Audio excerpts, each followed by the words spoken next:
اس وقت ایک بہت بڑی انقلابی شخصیت جو دنیا کی مانی ہوئی انقلابی شخصیت، یعنی یوں کہے کہ سوشلزم کا آخری قلعہ، آخری پہلوان فیڈل کاسترو، کیوبا کا، دیکھا ہو نا داڑھی والا، ایک یونیفارم میں ہمیشہ ہوتا ہے، 80-85 سال اس کی عمر ہو گئی ہے، ابھی بھی 5-5 گھنٹے تقریر کرتا ہے اور صرف ایک موضوع پہ ہمیشہ بولتا ہے، امریکہ کے خلاف۔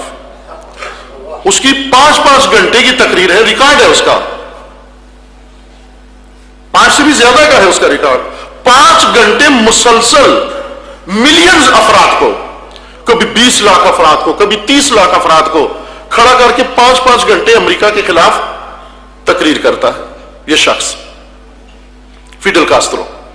اور دنیا اس کی انقلابیت کو مانتی ہے، دنیا مانتی ہے کہ واقعی انقلابی شخص ہے۔ ابھی تک تسلیم نہیں ہوا، ابھی تک ان کے سامنے جھکا نہیں۔ سوشلسٹ ہے، مسلمان نہیں ہے، سوشلسٹ ہے، لیکن ظلم کے مقابلے میں بھی جھکا نہیں ہے۔ بڑے بڑے ملک، چین جیسا ملک جھک گیا، روس جھک گیا، سارے جھک گئے، فیڈل کاسترو ابھی بھی نہیں جھکا۔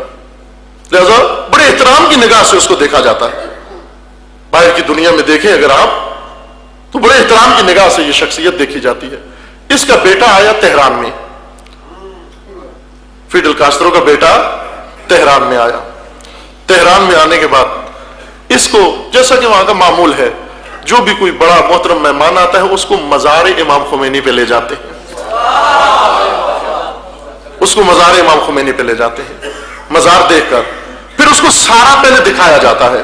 یہ معمول ہے وہاں کا، سفارتی ایک دستور ہے، ایک پروٹوکول کا ایک حصہ ہے، اس کو سب کچھ دکھایا جاتا ہے۔ ویسے نہ بھی دکھایا جائے تو سنا ہوا دنیا نہیں، بہت کچھ ہے۔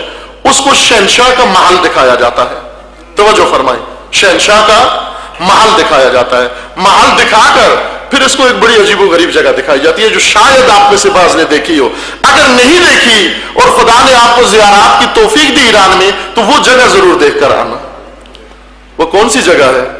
وہ امام خمینی کا چھوٹا سا گھر ہے، اس عظیم شخصیت کا چھوٹا سا گھر ہے۔ چھوٹا سا گھر، میں اس کو کیسے مثال دوں آپ کو؟ جیسے ہمارے گھروں کا کمرہ ہوتا ہے، اس کمرے جتنا پورا گھر ہے، اس کمرے جتنا پورا، 10 آدمیوں سے زیادہ بیٹھنے کی اس میں گنجائش، چھوٹے چھوٹے 2 کمرے، چھوٹے چھوٹے، جو آج شاید بے روزگار آدمی بھی اس میں رہنے کے لیے تیار نہ ہو۔